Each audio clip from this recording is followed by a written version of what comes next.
இன்றே டவுன்லோட் செய்து உங்கள் ஃபேவரட் ஷோக்களை என்ஜாய் பண்ணுங்க. ஏய், யாடி அசோக்? பவானியோட அண்ணன். ஓ, அவரா? கேஸ் கனெக்ஷன் சொன்ன? இதான் நீ கொடுக்கிற கேஸ் கனெக்ஷன்? ஐயோ, அப்படியெல்லாம் இல்லைங்க. எனக்கு தெரியும்டி, இந்த மாதிரி ஏதாவது திருட்டு வேலை பண்ணுவேன்னு. ஐயோ, அப்படியெல்லாம் எதுவும் இல்லைங்க. காபி சூடா இருக்கு, கொடு. எனக்கு தானே எடுத்துட்டு வந்திருக்க, சூடா இருக்கு போது, கொடு. எனக்கு திருப்படி வலிக்குங்க.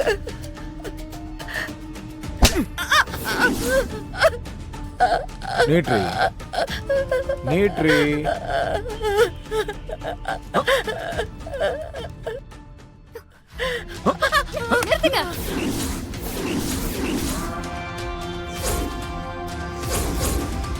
கொடுங்க. என்னது காட்டு மிரண்டித்தனமா இருக்கு? ஒரு ஃப்ரெண்டோட அண்ணனுக்கு உடம்பு சரியில்லைன்னு அவங்க ஃப்ரெண்ட்லயே நலம் விசாரிக்கிறாங்க. இதுல என்ன தப்பு இருக்கு? இந்த வீட்டுல இருக்கிறவங்களுக்கு எப்ப பார்த்தாலும் பொண்ணுங்களை அடிச்சு கொடுமைப்படுத்துறதே வேலையா இருக்கு.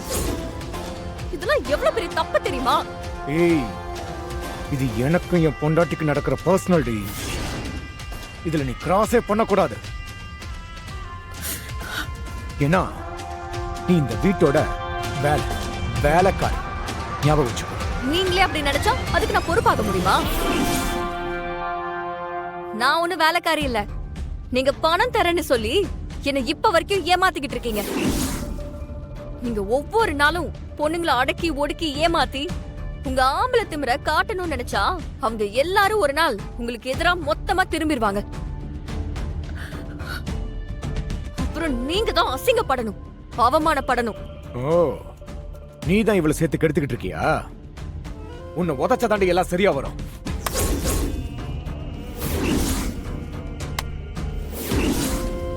நீங்க அடிச்சா சைலண்டா வாங்கிட்டு போக நான் ஒண்ணும் உங்க பொண்டாட்டி இல்ல.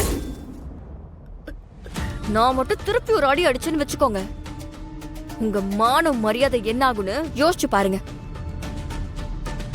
பொம்பளைங்களை கை நீட்டுறது இதுவே கடைசியா இருக்கணும், இல்லனா நடக்கிறதே வேற. போலீஸ்ல கம்ப்ளைண்ட் பண்ணா என்ன ஆகுன்னு தெரியும்ல?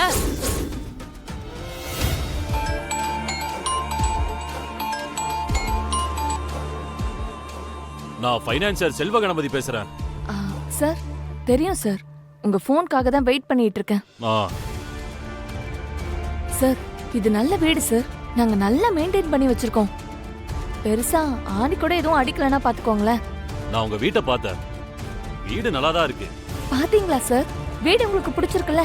ஹவுசிங் போர்டு வீடுன்னு சொன்னப்ப பெருசா இன்ட்ரெஸ்ட் இல்லாம கொஞ்சம் தயங்கினேன். ஹவுசிங் போர்டு வீட்டுக்கு இவ்வளோ பெரிய அமௌண்ட் எப்படி கொடுக்கறதுன்னு கொஞ்சம் தயங்கினேன். ஆனா நீங்க கேட்ட அமௌண்ட்டை இப்ப கொடுக்கலான்னு முடிவு பண்ணிட்டேன். ஈவினிங் ஈசிஆர்ல இருக்கிற மூங்கில் ரெசார்ட்டுக்கு வந்துருங்க. அங்க வச்சு சில ஃபார்மாலிட்டி எல்லாம் முடிச்சிட்டு நீங்க கேட்டபடியே 20 லட்சம் ரூபா வாங்கிக்கோங்க. சார், ரொம்ப தேங்க்ஸ் சார். ரொம்ப ரொம்ப தேங்க்ஸ். சரிம்மா, வந்துருங்க. இதோ வந்துடுறேன் சார். இதோ கண்டிப்பா உடனே கிளம்பி வந்துடுறேன். நானும் அதே ரெசார்ட்ல தான் இருப்பேன். நான் என்ன பண்ணுவேன் தெரியுமா? நீ போன் பண்ண உடனே போலீஸ்க்கும் மீடியாவுக்கும் போன் பண்ணி ரைடுக்கு வர சொல்லுவேன். போலீஸும் மீடியாவும் வந்து ஒவ்வொரு கதவா தட்டும். அவங்க ரூம் கதவை திறக்கும் போது கேமரா எல்லாம் போக்கஸ்ல இருக்கும். 2 பேரும் ரூம்ல இருந்து வெளியில வரும்போது பச்சக்குன்னு போட்டோ எடுத்து ஃபுல்லா பிளாஷ் நியூஸ்ல போட்டுருவாங்க. அப்புறம் என்ன, ஈசிஆர் அருகே தப்பான தொழில் செய்த பட்டதாரி பெண் கைதுன்னு போட்டோ போட்டுருவாங்க. அது அந்த தேவிக்கு பாப்பால பார்த்ததும் அந்த கல்யாணம் எப்படா நடக்கும்? எப்படா என் பிளானு? பக்கா பிளான் சார். நீங்க சொன்ன மாதிரியே பண்ணிடுறேன். சரி.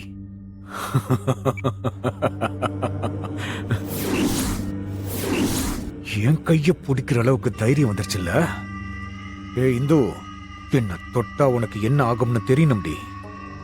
இப்படி ஒரு அவமானமும் அக்கா கல்யாணம் நின்னு போனதை நினைச்சு நீ துடிச்சு அழுவல்ல, அதை 2 கண்ணால பார்த்து ரசிக்கணும்டி. தீபா, எங்க கிளம்பிட்ட? உன் ஃப்ரெண்டோட தயவு இல்லாம என் கல்யாணத்துக்கு நானே பணம் ஏற்பாடு பண்ணிட்டேன். இப்ப அதை தான் வாங்க போயிட்டு இருக்கேன். ஏய், யார்கிட்ட பணம் கேட்டிருக்க? செல்வ கணபதிங்கிற ஃபைனான்சியர். அவர்கிட்டயா? மூங்கில் ரெசார்ட்டுக்கு வந்து இன்னைக்கு வந்து பணத்தை வாங்கிட்டு போங்கன்னு சொல்லியிருக்காரு. ஏற்கனவே அங்க வந்து வெயிட் பண்ணிட்டு இருப்பாரு. இங்க பாரு, என் டயத்தை வேஸ்ட் பண்ணாம நீ கிளம்பு. ஏ இரு.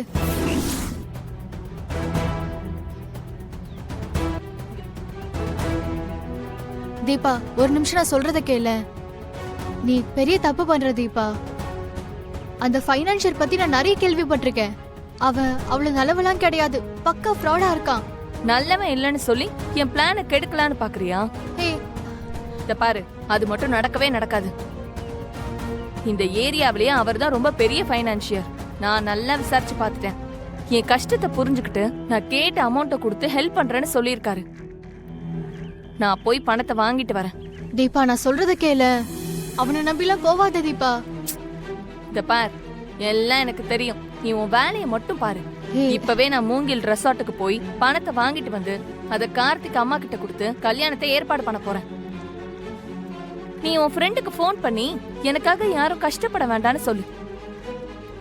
என்ன சொல்றியா? செல்வி கால் பண்றா. சொல்லு செல்வி.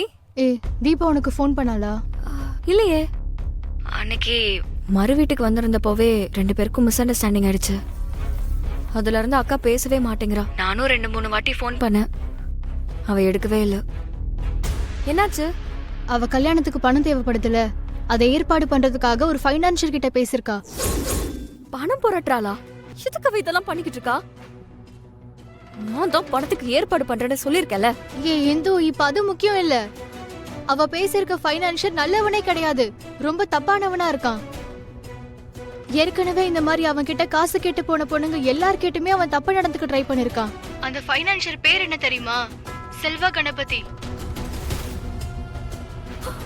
நம்ம ஏரியால இருக்க எல்லாருக்குமே தெரியும் அவன் எவ்வளவு மோசமானவன்னு. நிறைய பொண்ணுங்களோட வாழ்க்கைய அவன் நாசம் பண்ணிருக்கான். அப்படிப்பட்ட ஆளவன், புரியுதா? இப்போ நம்ம தீபா கிட்ட அந்த ஃபினான்ஷியர் ஏதோ ரெசார்ட்டுக்கு வந்து பணத்தை வாங்க சொல்லிருக்கான். நான் எவ்வளவோ தடுக்க முயற்சி பண்ண, அவ கேட்கவே மாட்றா. நான் பணத்தை வாங்கிட்டே வந்து தீர்வேன்னு அவன் கூட போயிட்டா. ஏதாவது பண்ணு இந்து, ரொம்ப பயமா இருக்கு. சரி நிவி, நான் இப்பவே ரெசார்ட்டுக்கு கிளம்பி போறேன். அப்பா வந்து அக்காவை கேட்டாருன்னா ஏதாவது சொல்லி சமாளி. நான் பாத்துக்கிறேன்.